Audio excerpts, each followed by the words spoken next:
In the warm, sun-kissed town of Kokori, hidden between endless rows of palm trees and dusty red roads, lived a young woman named Amara.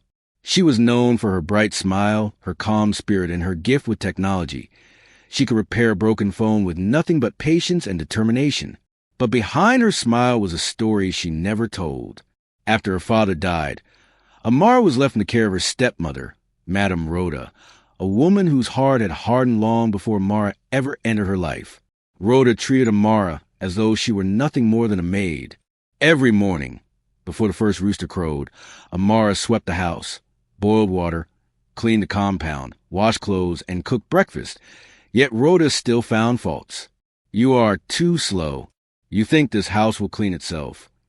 You want to live under my roof and eat my food? Then work.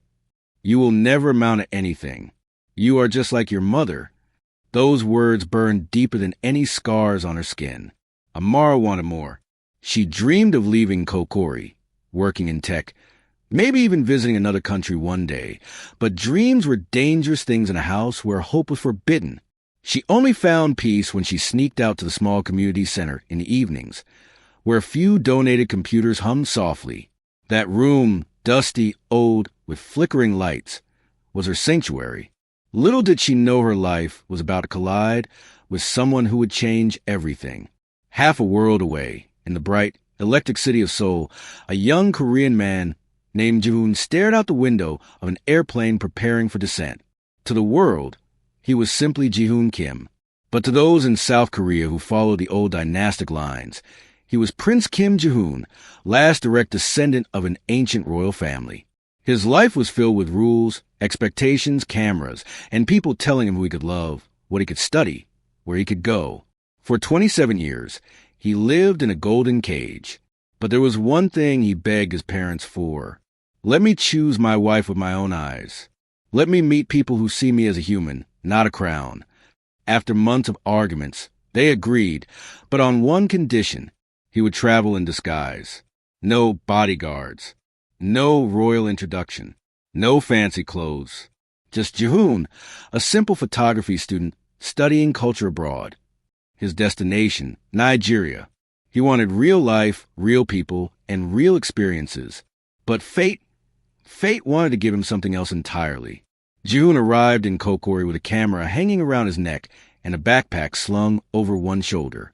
He moved to the market slowly, taking pictures of children laughing, women selling fruit, chop bars steaming with jollof and pepper soup, and the glowing sunset that painted the village gold. But then he saw her, Amara. She stood under the shade of a mango tree, fixing a small boy's cracked phone screen. Her braids fell gently around her face. Her fingers moved with delicate confidence, and even in the heat of the day, she looked peaceful. Ji-hoon's camera dropped to his chest. He didn't know why, but something in him stirred, something quiet, powerful, and impossible to ignore. He approached her shyly. "Hello, hi," he said in accented English.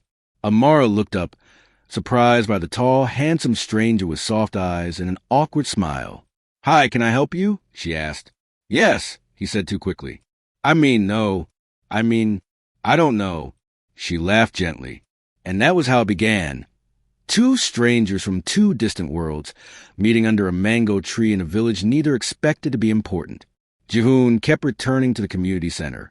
He said he wanted to take photos of Amara's work, but truthfully, he just wanted to be near her. "Your smile is very warm," he told her one day, cheeks pink. "Are you sure it's not the sun?" she teased. He laughed, a soft, sincere laugh he rarely showed in Seoul. Amara found comfort in him. Unlike everyone else, Ji-hoon listened when she spoke. He didn't judge her. He didn't rush her. He didn't treat her like a burden. He saw her, and that alone was enough to slowly break the walls around her heart. They walked through Kokori together. He photographed her gently, never intruding, always asking permission. She showed him the best jollof spot, the hidden footpaths, the fields where fireflies dance at night. Sometimes they spoke for hours. Sometimes they didn't need words at all. In those silent moments, something unspoken grew between them. One night, Ji-hoon found her crying behind the house. Her stepmother had slapped her for coming home late. He approached quietly. "Amara," he whispered. She wiped her eyes quickly. I'm fine. You're not. His voice was soft, kind, painfully concerned. And in that moment, she couldn't hold it anymore. She broke.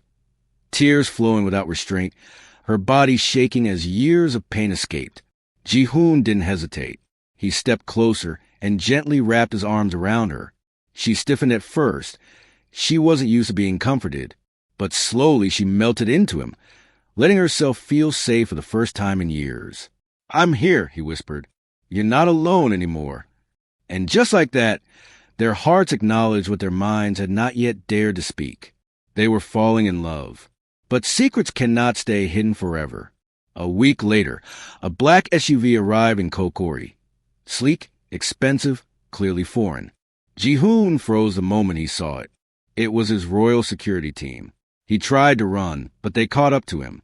Your Highness, your family demands your return, the lead guard said. Amara, overhearing them, stopped dead in her tracks. Your Highness? Ji-hoon's heart sank.